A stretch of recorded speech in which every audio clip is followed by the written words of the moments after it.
5 raisons pour lesquelles vous avez des difficultés en amour. Bonjour mes chers abonnés pour ceux qui ne me connaissent pas.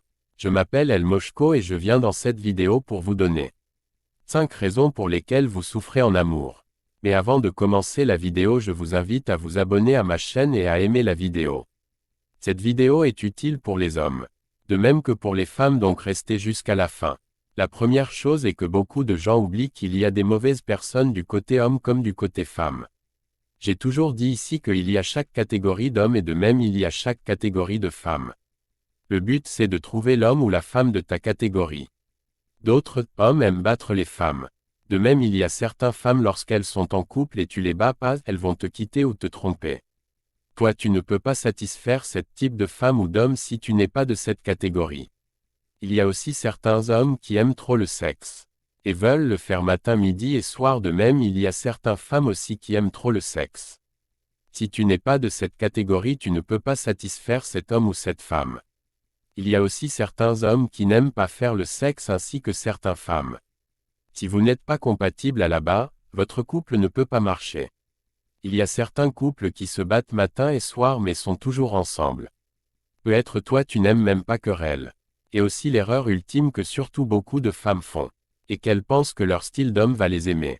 Beaucoup de gens oublient que les êtres humains sont souvent attirés vers les mauvaises choses ou mauvaises personnes. Vous allez même remarquer vous avez du mal à aimer les amis qui vous aiment. Mais vous aimez toujours l'ami qui vous déçoit toujours. C'est pourquoi tu dois travailler sur toi. Sinon c'est rien que les déceptions amoureuses tu auras sur cette terre. Ton style d'homme ou de femme ne va jamais t'aimer. Au contraire, il te brisera toujours le cœur. La deuxième chose était que lorsque vous aimez quelqu'un ou quelqu'une, vous ne cherchez jamais à savoir si cette personne vous aime aussi en retour. Lorsque vous aimez une personne, vous foncez tête baissée, sans même se contrôler et voir si cette personne vous aime réellement ou pas. Car vous savez, personne sur cette terre ne refuse jamais les intérêts ou ce qui l'arrange.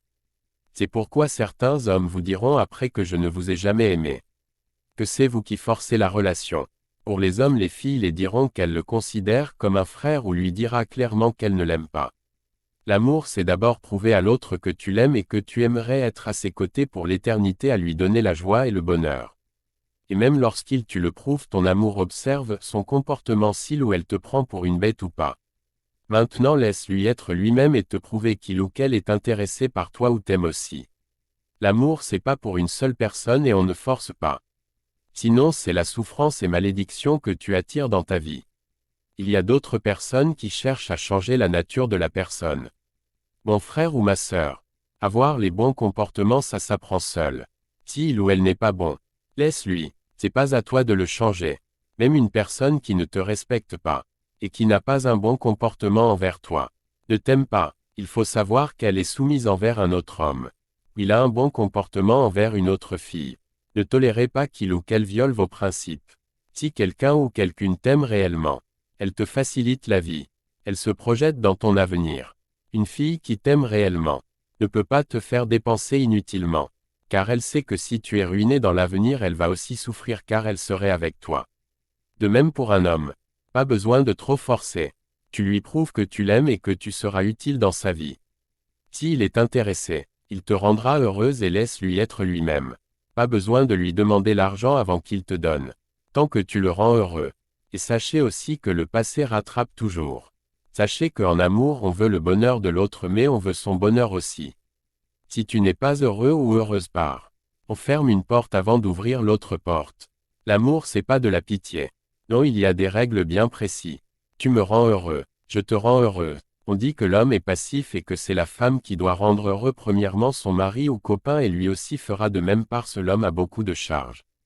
Il réfléchit comment construire, comment trouver l'argent, te mettre à l'aise, et les futurs enfants, dont vous savez aussi que les soucis aussi tuent l'amour de l'homme. Donc c'est à la femme de le combler. Si l'homme a trop de soucis, il n'a plus d'érection ou envie sexuelle. Si tu ne le touches pas, ou le caresses, et le chéris pour qu'il oublie un moment ses problèmes, il ne sera jamais en érection. Donc l'homme qui est actif lorsqu'il vous drague mais devient passif car il doit jouer son rôle d'homme. Et ce que vous accepterez d'échanger les rôles. Ramener l'argent, financer la cuisine, et tous les besoins nécessaires. Soigner l'homme quand il est malade. Construire une maison et autres. Et l'argent de l'homme c'est pour lui. Lui son rôle c'est de vous satisfaire sexuellement. Vous apporter la paix, la stabilité, vous cuisiner, et vous chérir. Je ne pense pas que vous voulez faire ça, donc jouez bien vos rôles de femme et vérifiez bien si votre homme vous aime et s'il est heureux ou comblé avec vous. Les hommes aussi c'est la même chose. Observez bien si elle vous aime réellement ou pas. Et demandez-la souvent si elle est heureuse avec vous ou si elle se sent comblée. Ne la laissez jamais commettre des erreurs. Parce que votre vie amoureuse et votre avenir est lié. Si elle ne fait que des erreurs, tu ne vas jamais avancer. Pendant que tes amis construisent des maisons, toi tu passeras ton temps à résoudre les problèmes de couple ou à corriger ses erreurs. Donc quitte-la vite s'il elle ne commet que des erreurs. De même pour les filles. S'il n'est pas bien, quitte-le. S'il a des défauts. Si ces défauts ne peuvent pas gêner ton amour pour lui ou ta réussite dans la vie. Reste mais quitte-le au cas contraire. Tout le monde doit corriger ses défauts et travailler sur lui-même s'il veut être en couple. On ne se met pas en couple pour subir les défauts sales des gens. On se met en couple pour être heureux et surtout avancer. Cela ne peut pas être possible si tu as les défauts de comportement. Si tu veux garder tes défauts, va trouver quelqu'un qui peut les subir. Beaucoup de gens ont perdu leur objectif de vie une fois qu'ils se sont mis en couple avec une mauvaise personne. L'amour seul ne suffit pas. La femme de Messi a pleuré sur le terrain lorsqu'on a gagné l'équipe de Messi à 3-0. Elle a pleuré parce qu'elles sont liées.